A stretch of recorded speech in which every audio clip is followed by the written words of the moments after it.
Hello guys, welcome back to Sideline Football. So ഒരുപാട് attacking പ്ലേയേഴ്സുമായിട്ട് ആഴ്സണലിൻ്റെ പേര് ഇപ്പോൾ ഈ അടുത്തായിട്ട് ലിങ്ക് ചെയ്ത് ഡെയിലി ന്യൂസും റിപ്പോർട്ട്സും ഒക്കെ വരാറുണ്ട്. സോ ആ ഒരു മിക്സിലേക്ക് പുതിയൊരു പേര് ഈ അടുത്ത് വന്നിരിക്കുന്നത് ബ്രെൻഫോർഡിൻ്റെ റൈറ്റ് വിങ്ങറായ ബ്രയാൻ എംബുമോൻ്റെ പേരാണ്. സോ ആഴ്സണൽ എന്തുകൊണ്ടാണ് ബ്രയാൻ എംബുമോയുടെ കാര്യത്തിൽ ഇൻട്രസ്റ്റഡ് ആവുന്നത്? ഈ 25 വയസ്സുള്ള കാമറൂൺ ഇന്റർനാഷണൽ പ്ലെയറിൻ്റെ കാര്യത്തിൽ, ഈ റൈറ്റ് വിങ്ങറിൻ്റെ കാര്യത്തിൽ ആഴ്സണലിന് എന്താണ് ഇത്ര ഇൻട്രസ്റ്റ്? സോ ആ ഒരു പ്ലെയർ ആഴ്സണലിലേക്ക് വന്നാൽ എങ്ങനെ ഇരിക്കും, അല്ലെങ്കിൽ എന്ത് ക്വാളിറ്റീസാണ് ആ പ്ലെയർ കൊണ്ടുവരിക ആഴ്സണലിലേക്ക് എന്നുള്ള കാര്യങ്ങളൊക്കെയാണ് നമ്മൾ ഇന്നത്തെ ചെറിയ വീഡിയോയിൽ പറഞ്ഞു പോകുന്നത്. സോ ആദ്യമേ തന്നെ പറഞ്ഞോട്ടെ, നിങ്ങൾ ഈ ചാനൽ ആദ്യമായിട്ടാണ് കയറുന്നതെങ്കിൽ നമ്മുടെ കണ്ടൻസ് ഒക്കെ ഒന്ന് എടുത്തു നോക്കുക. എൻ്റെ ഇഷ്ടപ്പെടുകയാണെങ്കിൽ നമ്മുടെ ചാനലൊന്ന് സബ്സ്ക്രൈബ് ചെയ്യാൻ മറക്കാതിരിക്കുക. Okay guys. ഓക്കെ, ബ്രയാൻ എംബുമോ ഫ്രാൻസിലെ ഈസാക് ട്രോയ്സ് എന്ന് പറയുന്ന ലീഗ് 2 ക്ലബിൻ്റെ പ്രൊഡക്റ്റ് ആയിരുന്നു ഈ ഒരു പ്ലെയർ. 2018 ഈ പ്ലെയർ സീനിയർ കരിയറിലേക്ക് ഷിഫ്റ്റ് ചെയ്യുന്നത്. ആൻഡ് 2019 ഈ പ്ലെയർ ചാമ്പ്യൻഷിപ്പിൽ കളിച്ചിരുന്ന ബ്രെൻഫോർഡിലേക്ക് എത്തുകയാണ്. അതിനുശേഷം 2021 ഈ പ്ലെയർ ടീമിൻ്റെ കൂടെ പ്രീമിയർ ലീഗിലേക്ക് പ്രൊമോട്ട് ആവുകയായിരുന്നു. പിന്നെ അതിനുശേഷം ഒരു 3 സീസൺ ഈ ഒരു പ്ലെയർ അത്യാവശ്യം ഡീസൻ്റ് ആയിട്ട് പെർഫോമൻസ് പ്രീമിയർ ലീഗിൽ കാഴ്ചവെച്ചു എന്നുള്ളതാണ്. ടോട്ടൽ 22 ഗോളുകൾ ഈ പ്ലെയർ ആ ഒരു കാലയളവിൽ നേടിയെന്നുള്ളതാണ്. പക്ഷേ മോസ്റ്റ് ഓഫ് ദ ടൈം ആ ഒരു പ്ലെയറിൻ്റെ പെർഫോമൻസ് ഇവാൻ ടോണി എന്ന് പറയുന്ന ഒരു സ്ട്രൈക്കറിൻ്റെ പ്രസൻസ് കാരണം ഓവർ ഷാഡോ ചെയ്യപ്പെടുകയായിരുന്നു എന്നുള്ളതാണ്. പക്ഷേ ഇവാൻ ടോണി ആ ക്ലബ്ബ് വിട്ട് പോയതിനു ശേഷം നമുക്കറിയാം ഒരു ബാൻ കിട്ടിയിരുന്നു പ്ലെയറിന് ബെറ്റിംഗ് ഇഷ്യൂ ആയിട്ട് ബന്ധപ്പെട്ട്. അതിനുശേഷം പ്ലെയർ ഇവൻച്വലി സൗദി പ്രോ ലീഗിലേക്കൊക്കെ പോയി. അതിനൊക്കെ ശേഷം എംബുമോ വളരെയധികം ടീമിന് വേണ്ടി സ്റ്റെപ്പ് അപ്പ് ചെയ്തു എന്നുള്ളതാണ്. റൈറ്റ് വിങ്ങിൽ നിന്നും വളരെയധികം സ്റ്റെപ്പ്. ഇപ്പോൾ അവരുടെ സ്റ്റാർ പ്ലെയർ തന്നെയാണ്. ഈ ഒരു സീസണിലേക്ക് നോക്കുകയാണെങ്കിൽ പ്രീമിയർ ലീഗിൽ ഓൾറെഡി 19 ഗോളും 8 അസിസ്റ്റും ഈ ഒരു പ്ലെയർ നേടിക്കഴിഞ്ഞു. ഒരു മത്സരം ബാക്കിയുണ്ട് പ്രീമിയർ ലീഗിൽ. സോ ഒരു ബ്രേക്ക് ത്രൂ സീസൺ എന്നല്ല, അദ്ദേഹത്തിൻ്റെ ഒരു one of the best premier league season തന്നെയാണ് ആ പ്ലെയർ ഇപ്പോൾ നടന്നു പോയിക്കൊണ്ടിരിക്കുന്നത്. ഒരു മുഹമ്മദ് സാല ഫ്ലെയർ ഉള്ളൊരു പ്ലെയറാണ് റൈറ്റ് വിങ്ങിൽ. പക്ഷേ ഇപ്പോൾ പറയുകയാണെങ്കിൽ മുഹമ്മദ് സാലയ്ക്ക് കീഴിൽ പ്രീമിയർ ലീഗിലെ one of the best right വിങ്ങറായിട്ട് തന്നെ ഈ പ്ലെയറിനെ കണക്കാക്കുന്നതിലും തെറ്റൊന്നുമില്ല എന്നുള്ളതാണ്. സോ 19 ഗോളും 8 അസിസ്റ്റുമാണ് ആ പ്ലെയർ ഈ ഒരു സീസണിൽ ഓൾറെഡി നേടിയിരിക്കുന്നത് എന്നുള്ളതാണ്. സോ സെൻട്രൽ ഏരിയാസിലും റൈറ്റ് വിങ്ങറായിട്ടും റൈറ്റ് മിഡ്ഫീൽഡറായിട്ടും കളിക്കാൻ വളരെയധികം കെൽപ്പുള്ളൊരു പ്ലെയർ തന്നെയാണ്. സോ 25 വയസ്സുള്ള ഈ Cameroon international right winger left foot favour ചെയ്യുന്ന ഒരു പ്ലെയറാണ്. ഡയറക്റ്റ് അറ്റാക്കിംഗ് ഫുട്ബോളാണ് പ്ലെയറിൻ്റെ ഒരു സ്ട്രോങ് സൂട്ട് എന്ന് പറയുന്നത്. എസ്പെഷ്യലി ബ്രേക്ക് സിറ്റുവേഷൻസിൽ നിന്നും കൂടുതൽ ത്രെറ്റ് കൊണ്ടുവരുന്ന ഒരു പ്ലെയറാണ്. സോ അത് നമുക്ക് 2 രീതിയിൽ പറയാം. ഒന്ന് ബ്രെൻഫോർഡിൻ്റെ ഗെയിം സ്റ്റൈൽ, അതായത് തോമസ് ഫ്രാങ്കിൻ്റെ കീഴിൽ ബ്രെൻഫോർഡ് കളിക്കുന്ന രീതി എങ്ങനെയെന്ന് വെച്ച് കഴിഞ്ഞാൽ ഹൈലൈൻ പ്രസ്സിങ് സ്റ്റൈലാണ്. So of the ball. So അങ്ങനെ ഒപ്പോണൻ്റെ ബോക്സിൽ നിന്ന് തന്നെ പന്ത് റിക്കവർ ചെയ്ത് കഴിയുമ്പോൾ ഡയറക്റ്റ് അറ്റാക്കിംഗ് ഫുട്ബോൾ കളിക്കുന്ന കാര്യത്തിലാണെങ്കിലും, അതേപോലെ ഡിഫൻസീവ് പൊസിഷനിൽ അതായത് without the ball opponent team attack ചെയ്യുമ്പോൾ റൈറ്റ് വിങ്ങിൽ ആ ഒരു ഡിഫൻസീവ് ഏരിയയിലേക്ക് ഇറങ്ങി വന്ന് സപ്പോർട്ട് കൊടുക്കുന്ന ഒരു മടിയില്ലാത്ത പ്ലെയർ തന്നെയാണ് എംബുമോ. സോ ആ ഒരു സമയത്ത് തൻ്റെ ടീമിൻ്റെ കാലുകളിലേക്ക് പൊസിഷൻ തിരിച്ചു കിട്ടിക്കഴിയുമ്പോൾ ഒരു കൗണ്ടർ അറ്റാക്കിംഗ് സിറ്റുവേഷൻ മുന്നിൽ കണ്ട് റൈറ്റ് വിങ്ങിലൂടെ ഈ പ്ലെയർ നല്ല പേസിൽ റണ്ണ് വയ്ക്കുന്ന കാര്യത്തിൽ മിടുക്കൻ തന്നെയാണ്. തൻ്റെ മാർക്കറെ വെട്ടിച്ചുകൊണ്ട് ഓടുന്നതിൽ വളരെ മിടുക്കനായിട്ടുള്ളൊരു പ്ലെയർ തന്നെയാണ്. അതേപോലെ നല്ല ബോൾ ക്യാരിങ് എബിലിറ്റി കൊണ്ട് അറ്റാക്കിംഗ് റണ്ണിൽ ഇടയിൽ നല്ല രീതിയിൽ ഡ്രിബിളിങ്ങും കൊണ്ടുവരുന്ന ഒരു പ്ലെയർ തന്നെയാണ്. ആൻഡ് അതേപോലെ തന്നെ മറ്റുള്ള ടീംമേറ്റ്സ് അറ്റാക്കിംഗ് റൺസ് നടത്തുമ്പോൾ പ്രോഗ്രസീവ് ത്രൂ ബോൾസ് കറക്റ്റായിട്ട് വെച്ചു കൊടുക്കുന്നതിൽ നല്ല മികവുള്ള പ്ലെയർ തന്നെയാണ്. നേരത്തെ പറഞ്ഞ ഒരു മുഹമ്മദ് സാലയുടെ ഫ്ലെയർ ഉള്ള പ്ലെയർ തന്നെയാണ് ബ്രെൻഫോർഡിൻ്റെ ഈ റൈറ്റ് വിങ്ങർ എന്നുള്ളതാണ്. സോ ഇനി ഈ player on the attack right വിങ്ങിൽ എത്തുമ്പോൾ ഇൻട്രസ്റ്റിംഗ് ആയ കാര്യം എന്ന് വെച്ച് കഴിഞ്ഞാൽ, ഞാൻ നേരത്തെ പറഞ്ഞു ഈ പ്ലെയർ ഒരു ലെഫ്റ്റ് ഫുട്ട് ഫേവർ ചെയ്യുന്ന പ്ലെയറാണ്. സോ ലെഫ്റ്റിലേക്ക് ഔട്ട്സൈഡ് ഡ്രിബിൾ ചെയ്ത് ഔട്ട്സൈഡ്, ഇപ്പോൾ മാർക്കറായിട്ട് 1-on-1 സിറ്റുവേഷൻസ് വരുമ്പോൾ റൈറ്റ് അറ്റാക്കിംഗ് വിങ്ങിൽ 1-on-1 സിറ്റുവേഷൻസ് വരുമ്പോൾ ഔട്ട്സൈഡ് ഡ്രിബിൾ ചെയ്ത് പോവാതെ കൂടുതലും ഈ പ്ലെയർ ശ്രദ്ധിക്കാറ് ലെഫ്റ്റിലേക്ക് ഇൻസൈഡ് കട്ടിങ് ചെയ്ത് ലെഫ്റ്റ് ഫുട്ട് കൊണ്ട് ഷോട്ട് വായിക്കാനായിട്ട് കൂടുതൽ ടെൻഡൻസി ഉള്ളൊരു പ്ലെയറാണ്. നമ്മൾ ബുക്കായ സാക്കയുടെ കാര്യത്തിലും ഈ കാര്യം ഇടയ്ക്ക് കാണാറുണ്ട്, എപ്പോഴും ഇല്ല ഇടയ്ക്കൊക്കെ കാണാറുണ്ട്, ലെഫ്റ്റിലേക്ക് കട്ടിങ് ചെയ്തിട്ട് ലെഫ്റ്റ് ഫുട്ട് കൊണ്ട് ഷോട്ട് വായിക്കുന്നത്. പക്ഷേ ആ ഒരു ടെൻഡൻസി കുറച്ചുകൂടി കൂടുതലുള്ള പ്ലെയറാണ് ബ്രയാൻ എംബുമോ എന്നുള്ളത്. അതേപോലെ റൈറ്റ് വിങ് സിറ്റുവേഷൻസിൽ റൈറ്റ് വിങ് പൊസിഷനിൽ പന്ത് ഹോൾഡ് ചെയ്ത് നമ്പർ 8 പൊസിഷനുള്ള മിഡ്ഫീൽഡറിന് അണ്ടർലാപ്പിംഗ് റണ്ണ് കൊടുക്കാനും, അതേപോലെ റൈറ്റ് ബാക്ക് പ്ലെയറിന് ഓവർലാപ്പിംഗ് റണ്ണ് കൊടുക്കാനും പന്ത് ഹോൾഡ് ചെയ്ത് കറക്റ്റായിട്ട് പിന്നീട് വെച്ച് കൊടുക്കുന്ന കാര്യത്തിലും എംബുമോ വളരെ ക്യാമറയുള്ള പ്ലെയർ തന്നെയാണ്. ആൻഡ് എടുത്തുകൊണ്ട് ഹാഫ് സ്പേസ് യൂട്ടിലൈസ് ചെയ്യുന്ന കാര്യത്തിൽ ഈ പ്ലെയർ മിടുക്കാനാണ്. ഹാഫ് സ്പേസിൽ നിന്നും ബോക്സിലേക്ക് ഫ്രണ്ട് ലൈനിലേക്ക് ലോഫ്റ്റഡ് ക്രോസസ് വെച്ച് കൊടുക്കുന്ന കാര്യത്തിലും ഈ പ്ലെയർ ശ്രദ്ധിക്കാറുണ്ട്. ആ ഒരു പലപ്പോഴും വിജയം കാണാറുള്ള ടാറ്റിക്സ് തന്നെയാണ് ആ പ്ലെയറിൻ്റെ കാര്യത്തിൽ. അതേപോലെ റൈറ്റ് വിങ്ങിൽ നിന്നും ലോഫ്റ്റഡ് ക്രോസസ് ധാരാളമായിട്ട് ബോക്സിലേക്ക് വെക്കുന്ന ഒരു പ്ലെയർ തന്നെയാണ്. സ്ട്രൈക്കിംഗ് പൊസിഷനിൽ കളിക്കുന്ന പ്ലെയറായിട്ട് അത്യാവശ്യം നല്ല രീതിയിൽ കണക്ഷനുള്ള പ്ലെയർ തന്നെയാണ്. ആൻഡ് സെൻട്രൽ ഏരിയാസിൽ ഈ പ്ലെയറിന് കളിക്കാൻ കഴിയും. സെക്കൻഡ് സ്ട്രൈക്കറായിട്ടും അതേപോലെ റൈറ്റ് മിഡ്ഫീൽഡറായിട്ടൊക്കെ ഈ പ്ലെയർ കളിക്കുന്ന ഒരു പ്ലെയർ തന്നെയാണ്. സോ നെക്സ്റ്റ് ക്വസ്റ്റ്യൻ വരുന്നത് why Arsenal need this player എന്നുള്ളതാണ്. കാരണം നമുക്ക് ഓൾറെഡി ബുക്കായ സാക്ക ആ റൈറ്റ് വിങ്ങിലുണ്ട്. ഇംഗ്ലീഷ് പ്രീമിയർ ലീഗിലെ one of the best English player തന്നെയാണ് ബുക്കായ സാക്ക റൈറ്റ് വിങ്ങിൽ. പക്ഷേ എന്തുകൊണ്ട് ബുക്കായ സാക്ക ഉള്ളപ്പോൾ കൂടി അറൗണ്ട് 50 മില്യൺ പൗണ്ട്സ് വരും ഈ ഒരു പ്ലെയറിന് വേണ്ടി ചിലവാക്കണമെങ്കിൽ. മിനിമം അത്രയെങ്കിലും ചിലവാക്കേണ്ടി വരും ഈ ഒരു പ്ലെയറിന് വേണ്ടി. ബ്രെൻഫോർഡിൽ നിന്ന് ഈ പ്ലെയറിനെ കൊണ്ടുവരും. 2026 വരെയാണ് ഈ പ്ലെയറിന് കോൺട്രാക്റ്റ് ഉള്ളതെങ്കിലും ഒരു കൊല്ലം കൂടുതൽ എക്സ്റ്റെൻഡ് ചെയ്യാൻ ക്ലബിന് അവിടെ ഓപ്ഷൻ ഉണ്ട് എന്നുള്ളതാണ്. സോ എന്തുകൊണ്ട് 50 മില്യൺ പൗണ്ട് കൊടുത്ത് ഈ ഒരു പ്ലെയറിന്, ബുക്കായോ സാക്ക ഓൾറെഡി ഒരു സ്റ്റാർട്ടറായിട്ട് നിൽക്കുന്ന സമയത്ത് തന്നെ ഈ ഒരു പ്ലെയറിനെ എന്തിനു കൊണ്ടുവരണം എന്നുള്ള കാര്യമാണ്. സോ നമുക്കൊരു സ്റ്റാർട്ടറായിട്ട് റൈറ്റ് വിങ്ങിൽ ബുക്കായോ സാക്ക ഉണ്ട്, അതേപോലെ റൈറ്റ് മിഡ്ഫീൽഡ് ക്യാപ്റ്റനായ ഓഡഗാർഡ് ഉണ്ട്. ദെൻ വൈ, എന്തിനാണ് എംബുമോന് ഇത്രയും എമൗണ്ട് കൊടുത്ത് 50 മില്യൺ പൗണ്ട്സിനടുത്തൊരു മിനിമം കൊടുത്തിട്ട് വേണം ബ്രെൻഫോർഡിൽ നിന്ന് കൊണ്ടുവരണമെങ്കിൽ? സോ എന്തിനാണ് ആർസണൽ മാനേജ്മെൻറ്റ് അതിനുവേണ്ടി ശ്രമിക്കുന്നത് എന്നുള്ളതാണ്. സോ അതിനൊരു ഉത്തരം നോക്കുകയാണെങ്കിൽ ഈ സീസണിൻ്റെ തുടക്കത്തിലേക്ക് നോക്കിയാൽ മതി. നമുക്കറിയാമായിരുന്നു സീസൺ തുടങ്ങുന്നതിന് മുമ്പ് ആ റൈറ്റ് വിങ്ങിൽ നമുക്ക് എത്രത്തോളം ഹോപ്പ് ഉണ്ടായിരുന്നു എന്നുള്ളത്. സാക്കയും ഒഡഗാർഡും തമ്മിലുള്ള കെമിസ്ട്രിയും കാര്യങ്ങളൊക്കെ ആയിരിക്കും നമ്മുടെ അറ്റാക്കിങ്ങിൻ്റെ മെയിൻ സോഴ്സ് എന്നുള്ള രീതിയിലൊക്കെ ഒരുപാട് ചർച്ചയും കാര്യങ്ങളൊക്കെ ഉണ്ടായിരുന്നതാണ്. പക്ഷെ അത് പിന്നീട് എന്താ സംഭവിച്ചതെന്ന് നമുക്കറിയാം. ഇഞ്ചുറീസും കാര്യങ്ങളും ഒക്കെ വന്നപ്പോൾ ആ റൈറ്റ് വിങ്ങിൽ അറ്റാക്ക് എത്രത്തോളം തകർന്നു പോയി എന്നുള്ളത്, നമ്മൾ ക്രിയേറ്റിവിറ്റി ഇഷ്യൂസും കാര്യങ്ങളും എത്രത്തോളമൊക്കെ വന്നു എന്നുള്ളത്, ആ റൈറ്റ് വിങ് ചേർന്നുള്ള ഏരിയയിൽ നിന്ന് പ്രശ്നങ്ങൾ ഉണ്ടായത് എത്രത്തോളമാണെന്നുള്ളത് നമ്മൾ ഒന്നിൽ കൂടുതൽ തവണ പഠിക്കേണ്ടതാണ് എന്നുള്ളതാണ്. സോ ബുക്കായോ സാക്കയും ഒഡഗാർഡും മതിയാവില്ല ആ ഏരിയ കവർ ചെയ്യുന്നതിന്, എസ്പെഷ്യലി ആ റൈറ്റ് വിങ് കവർ ചെയ്യുന്നതിന് നമുക്കൊരു സ്പെഷ്യലിസ്റ്റ് പ്ലെയറും കൂടി വേണം എന്നുള്ളതാണ്.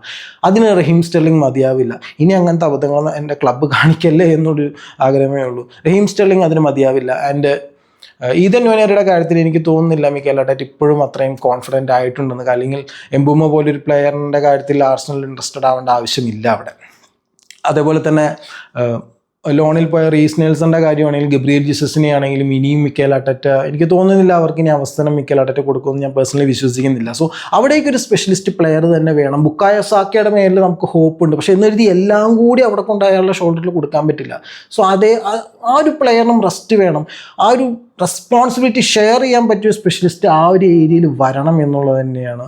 ഒരു സബ്സ്റ്റിറ്റ്യൂട്ടായിട്ടോ അല്ലെങ്കിൽ ആ റെസ്പോൺസിബിലിറ്റി ഏറെക്കുറെ ഈക്വലായിട്ട് ഷെയർ ചെയ്യാൻ കഴിയുന്നൊരു പ്രീമിയർ ലീഗ് പ്രൂവൺ പ്ലെയർ, അതാണ് നമുക്കിവിടെ കിട്ടുന്നത്. അത് എടുത്തു പറഞ്ഞൊരു കാര്യമാണ്. വേറൊരു ലീഗിൽ ടോപ്പായിട്ട് റൈറ്റ് വിങ്ങിൽ കളിച്ചതിന് ശേഷം ഇവിടെ ഒരു ഗാമ്പിൾ ചാൻസ് എടുക്കാൻ വരുന്ന ഒരു പ്ലെയർ അല്ല. പ്രീമിയർ ലീഗിൽ തന്നെ ചാമ്പ്യൻഷിപ്പിലും പ്രീമിയർ ലീഗിലും 3-4 കൊല്ലമായിട്ട് പ്രൂവ് ചെയ്തൊരു പ്ലെയർ തന്നെയാണ്. അതും ഒരു ഡെവലപ്മെൻറ്റ് പ്രൊജക്റ്റായിട്ട് കൺസിഡർ ചെയ്യേണ്ട ആവശ്യമില്ലാത്തൊരു പ്ലെയറാണ്. ഒരു പ്രൂവൺ പ്ലെയറിനെ തന്നെയാണ് ഇവിടെ എംബുമോയിൽ നമുക്ക് കാണാൻ പറ്റുന്നത്. സോ ബ്രയൻ എംബുമോൻ്റെ വരവ്, അതുപോലെ തന്നെ ഞാൻ നേരത്തെ പറഞ്ഞൊരു കാര്യമാണ്, ക്രോസസ് തരുന്നത് മാത്രമല്ല ഫിനിഷിങ്ങിൻ്റെ കാര്യത്തിൽ പ്ലെയർ ടോപ്പ് ആകും. നമുക്ക് ആ സ്റ്റാറ്റ്സ് എടുത്ത് നോക്കിയാൽ തന്നെ അത് മനസ്സിലാവും. അതേപോലെ സെൻട്രൽ ഏരിയാസിൽ യൂട്ടിലൈസ് ചെയ്യുന്നില്ല. സെൻട്രൽ ഏരിയ ഇപ്പോൾ വിങ്ങിൽ റണ്ണ് കൊടുക്കുന്ന കാര്യം നേരത്തെ പറഞ്ഞു. സെൻട്രൽ ഏരിയാസിന് റണ്ണ് കൊടുക്കുകയും കൗണ്ടർ അറ്റാക്കിംഗ് സിറ്റുവേഷൻസ് ഫിനിഷ് ചെയ്യുന്നതിനും വളരെ ടോപ്പായി നിൽക്കുന്ന പ്ലെയറാണ്. സെറ്റ് പീസ് ടേക്കറാണ്, പെനാൽറ്റി ടേക്കറാണ്, കോർണറും കാര്യങ്ങളൊക്കെ എടുക്കുന്ന കാര്യത്തിലും മികച്ചു നിൽക്കുന്നൊരു പ്ലെയർ തന്നെയാണ്. സോ നമുക്ക് എന്തുകൊണ്ടും ഒതുങ്ങുന്നൊരു പ്ലെയർ തന്നെയാണ്. ഇനി പ്ലേയിങ് സ്റ്റൈലിൻ്റെ കാര്യം നോക്കുകയാണെങ്കിൽ അവിടെ ചെറിയൊരു പ്രശ്നം എന്ന് പറയുന്നത്, തോമസ് ഫ്രാങ്ക് കുറച്ചും കൂടി ബ്രെൻഫോർഡിൽ ഡയറക്റ്റ് അറ്റാക്കിംഗ് ഫുട്ബോളായിരുന്നു നേരത്തെ പറഞ്ഞ പോലെ.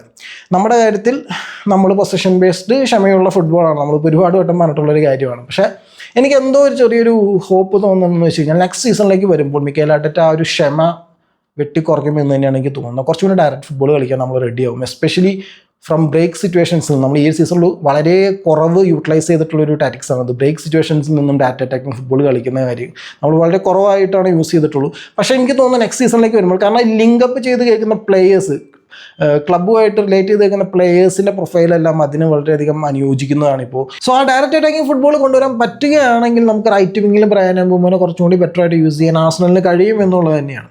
പക്ഷെ അവിടെ എടുത്തു പറഞ്ഞ രണ്ട് കാര്യങ്ങൾ എന്തെന്ന് വെച്ച് കഴിഞ്ഞാൽ, ഒന്ന് റൈറ്റ് വിങ്ങിൽ ഒരു അറ്റാക്കിംഗ് പ്ലെയറിനെ കൊണ്ടുവരിക എന്നുള്ളത് നമ്മുടെ ലീസ്റ്റ് അർജൻസി ഉള്ള കാര്യമാണ്. നമുക്ക് അറ്റാക്കിങ്ങിൽ തന്നെ വേറെ 2 പൊസിഷൻസും വളരെ പ്രയോറിറ്റി ആയിട്ട് നിൽക്കുന്നുണ്ട്. അവിടെ കാര്യങ്ങൾ തീരുമാനമായിട്ടില്ല. സോ ആ ഒരു സമയത്ത് ഒരു 50 മില്യൺ പൗണ്ട്സ് ബ്രയൻ എംബുമോയ്ക്ക് വേണ്ടി ഓൾറെഡി ബുക്കായോ സാക്ക പോലൊരു പ്ലെയർ നിൽക്കുന്ന സമയത്ത് ആ ഒരു പൊസിഷനിലേക്ക് ഒരു 50 മില്യൺ പൗണ്ട്സ് പൊട്ടിച്ച് ബ്രയൻ എംബുമോനെ കൊണ്ടുവരുന്നത് അത്ര അർജൻസി ഉള്ളൊരു കാര്യമല്ല എന്നുള്ളതാണ്.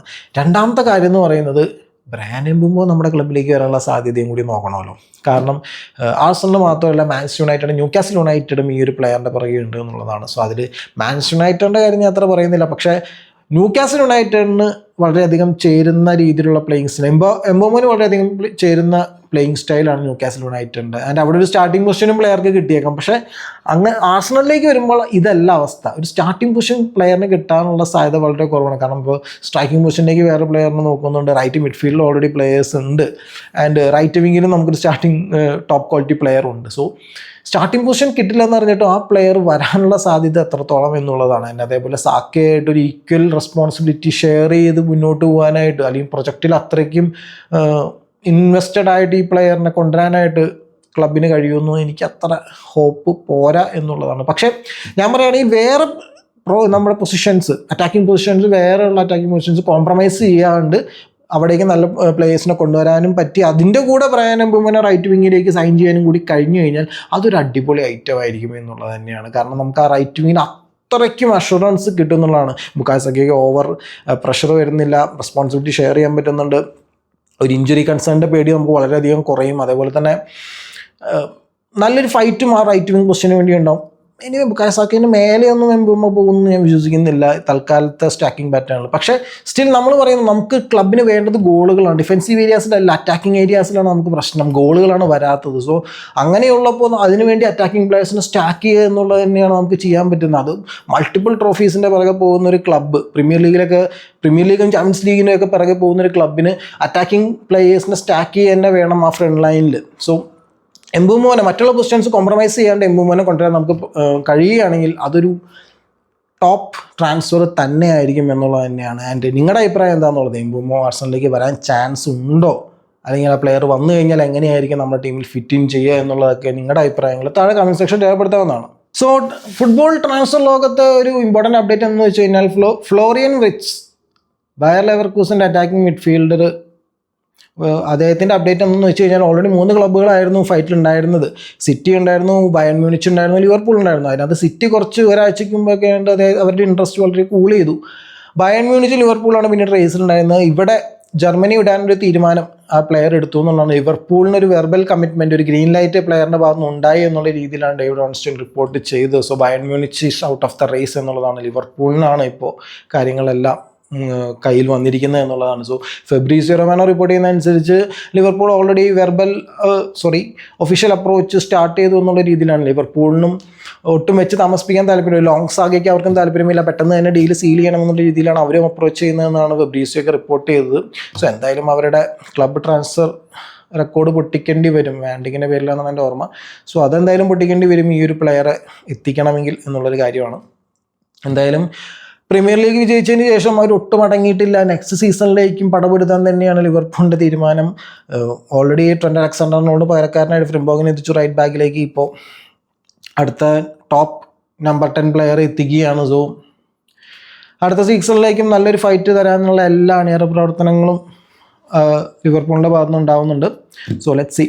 ഇനി മറ്റൊരു കാര്യം പറയാനുള്ളത്, ലൂക്ക മോഡ്രിച്ചിൻ്റെ റയൽ മാഡ്രിഡ് വിരമിക്കലാണ്. ഇപ്പോൾ എല്ലാവരും അറിഞ്ഞു കാണും ഓൾറെഡി. സോ 2012 വന്നതിന് ശേഷം 2012 ബാലൻഡിയോർ വിന്നറായ ലൂക്ക മോഡ്രിച്ച് 13 സീസണും 28 ട്രോഫിക്കും ശേഷം റയൽ മാഡ്രിഡിൻ്റെ മിഡ്ഫീൽഡിൽ നിന്നും പിരിയുകയാണ്. സോ ഒരു ലെജൻഡറി കരിയർ തന്നെയായിരുന്നു റയൽ മാഡ്രിഡിലെ ഒരു പ്ലെയറിൻ്റെ എന്നുള്ളതാണ്. സോ ഒരു റയൽ മാഡ്രിഡ് ലെജൻഡ്, അല്ലെങ്കിൽ ഒരു ഫുട്ബോളിംഗ് ലെജൻഡായിട്ട് തന്നെയാണ് ഇപ്പോൾ റയൽ മാഡ്രിഡ് സാന്റിയാഗോ ബെർണബേയിൽ നിന്നും ഈ പ്ലെയർ വിരമിക്കുന്നത് എന്നുള്ളതാണ്. ഇപ്പോൾ പ്ലെയർ സാബി അലോൺസോ നെക്സ്റ്റ് കോച്ചായിട്ട് വരുന്ന സമയത്ത്, ആ ഒരു ന്യൂസ് കൺഫേം ആയ സമയത്ത് തന്നെ ഒരുപാട് റൂമേഴ്സൊക്കെ ഉണ്ടായിരുന്നു. മേ ബി ലൂക്ക മോഡ്രിച്ച് ഒരു സീസണും കൂടി കണ്ടിന്യൂ ചെയ്തേക്കും എന്നുള്ള രീതിയിലൊക്കെ. പിന്നീട് പക്ഷേ ഒഫീഷ്യലായിട്ട് പ്ലെയറും ക്ലബ്ബും എല്ലാം അത് സ്ഥിരീകരിച്ചു, പ്ലെയർ ക്ലബ്ബ് വിടാൻ പോവുകയാണെന്നുള്ള രീതിയിൽ. ഇപ്പോൾ പ്ലെയറിൻ്റെ ഭാഗത്ത് നിന്ന് ഒഫീഷ്യലായിട്ട് ലെറ്ററൊക്കെ ഉണ്ട്, വളരെ ഹാർട്ട് ടച്ചിങ് ആയിട്ടുള്ളൊരു ലെറ്ററൊക്കെ ഉണ്ടായിരുന്നു എന്നുള്ളതാണ്. So Luka Modric leaves Real Madrid എന്നുള്ളതാണ്. All the best to Luka Modric. അടുത്ത ഡെസ്റ്റിനേഷൻ എവിടെയാണെങ്കിലും റയൽ മാഡ്രിഡ് ഫാൻസ് ഒരിക്കലും ഇങ്ങനെ ഒരു ലെജൻഡറി പ്ലെയറിനെ മിഡ്ഫീൽഡിൽ, ടോണി ക്രൂസും മോഡ്രിച്ചും ഒക്കെ ഭരിച്ചിരുന്ന മിഡ്ഫീൽഡ് ഇനിയും കുറേ കാലം റയൽ മാഡ്രിഡ് ഫാൻസിൻ്റെ തോട്ട്സിലും സംസാരത്തിലൊക്കെ ഉണ്ടാവും എന്നുള്ളതാണ്. Respect to the legend.